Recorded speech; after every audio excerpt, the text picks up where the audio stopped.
अस्सलाम वालेकुम। मैं हूँ फ़रहाना और घर के ज़ायक़ा विद फ़रहाना में आपका वेलकम करती हूँ। आज मैं आपके लिए एक ऐसी रेसिपी लाई हूँ जिसे आप इफ्तार में बनाएं, दावतों में बनाएं या फिर ईद पे बनाएं। इसे स्टार्टर के तौर पे इस्तेमाल करें या फिर आप खाने के साथ खाएं। हर तरह से ये बहुत ही ज़्यादा टेस्टी और मज़े की लगती है। आपके दस्तरखान की शान को बढ़ा देने वाली ये रेसिपी है। बहुत ही कम मेहनत और बहुत ही कम वक्त में ये बनकर तैयार हो जाती है। तो चलिए शुरू करते हैं। इसके लिए मैंने 1 केजी मटन लिया है। इसके हमें छोटी पीस करवा लेनी है, 1 इंच की साइज़ की। अगर आप दुकान वाले से कहेंगे चना बोटी बना कर दो तो खुद वो इस साइज़ की बनाकर आपको दे देगा। इसे हमने धुलकर अच्छी तरह से साफ़ कर लिया है। अब हम इसमें शामिल कर देंगे हरी मिर्च और हरा धनिया का पेस्ट, जिसमें हमने 15 हरी मिर्चें ले ली थी और 1 छोटा गड्डी हरा धनिया ले लिया था। इसका दरदरा सा पेस्ट बना लिया है।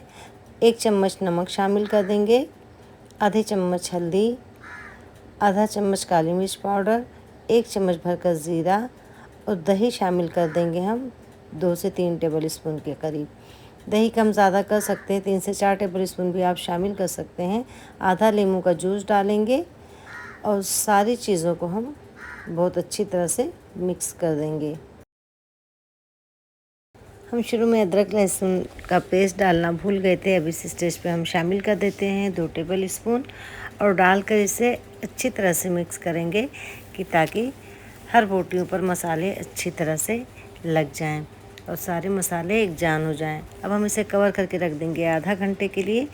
आप इसे चाहें तो फ़ौरन भी बना सकते हैं और अगर आपके यहाँ दावत वगैरह हो तो आप 1 दिन पहले भी इसे मैरिनेट करके फ्रिज में रख सकते हैं। हमने इसे कुकर में शिफ्ट कर दिया है। अब इसमें हम डाल देंगे सरसों का तेल 2 टेबल स्पून के करीब और डालकर लीड लगाकर हम इसे रख देंगे कुक होने के लिए। तो 15 से 20 मिनट में बिल्कुल अच्छी तरह से कुक हो जाते हैं। तो देखिए सीटी आ गई है। अब हम अपनी करते हैं फ्लेम को ऑफ और कुकर को होने देते हैं ठंडा। तो कुकर ठंडा हो चुका है। अब हम इसे देख लेते हैं कि गला है मटन या नहीं। तो देखिए मटन अच्छा खासा पानी छोड़ देता है।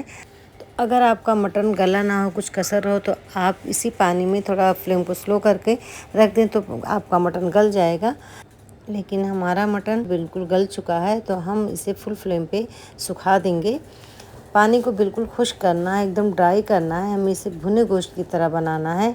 तो देखिए पानी हमारा लगभग खुश्क हो गया है, थोड़ा सा रह गया है। अब इसे हम चलाते हुए अच्छे से सुखाएंगे। आप थोड़ा एहतियात से चलाएं वरना बोटियां टूट जाएंगी। बोटियां टूटनी नहीं चाहिए। आप चाहें तो जिस बर्तन में बनाया है उसी बर्तन में आप इसे बिल्कुल खुश्क कर लें, भून लें, लेकिन फिर आप ऑयल और थोड़ा ज़्यादा डालें साथ में। लेकिन मैं इसे पैन में लास्ट में करूँगी ताकि इसमें अच्छा सा सौदापन आ जाए और ये थोड़े से क्रिस्प टाइप के हो जाएं। तो मैंने इसके लिए भी 1 से 2 टेबल स्पून ऑयल डाल दिया है। मैं ऑयल कम डालती हूँ, आप चाहें तो और भी डाल सकते हैं। अब इसमें सारी बोटियाँ हमने डाल दी हैं और फुल फ्लेम पे ही इसे करना है आपने। तो इसे हम फिर चमचे से उठा के पलट देंगे पलटे से इस तरह से कि ताकि हर तरफ ये अच्छी तरह से सिक जाए। देखिए जैसे ब्राउन स्पॉट इस पे आ रहे हैं उस तरह से सारी बोटियों पे आ जाएं और हर तरफ से बोटियां हमारी बहुत अच्छी से सिक जाएं। ये लगभग हो चुकी हैं, हर तरफ से ब्राउन हो चुकी हैं। यकीन जाने इतनी ज़्यादा चटपटी और ये टेस्टी बनकर तैयार होती हैं कि आप इसे खाएंगे तो पूरी प्लेट खुद खा जाएंगे, आपको पता ही नहीं चलेगा। इतनी ज़्यादा ये टेस्टी और मज़े की लगती हैं। आप चाय के साथ भी इसे ले सकते हैं, स्टार्टर के तौर पे हर तरह से ये बहुत ज़्यादा टेस्टी लगती हैं। आप इस रमज़ान और ईद पे इसे ज़रूर ट्राई करिएगा या कभी भी आप इसे बना सकते हैं। इंशाअल्लाह आपको ज़रूर पसंद आएगी। हम इसे सर्विंग प्लेट में निकालते हैं। इसे गार्निश करेंगे हरा धनिया से और इसके ऊपर आप लेमू निचोड़ कर खाएँ। बिना लेमू के नहीं खाएं, लेमू निचोड़ के खाने से बहुत ही ज़्यादा टेस्टी हो जाते हैं। आप इसे ट्राई ज़रूर करिएगा और फीडबैक भी ज़रूर दीजिएगा कि ये कैसी बनी। अगर मेरी रेसिपी पसंद आए तो लाइक शेयर सब्सक्राइब ज़रूर करें और बेल आइकन को भी ज़रूर प्रेस कर दें जिससे मेरी हर आने वाली वीडियो का नोटिफिकेशन आप तक पहुँचे। दुआओं में याद रखिएगा। मिलते हैं एक ऐसी नई और अच्छी सी रेसिपी के साथ। तब तक के लिए मुझे दीजिए इजाज़त। अल्लाह हाफिज़।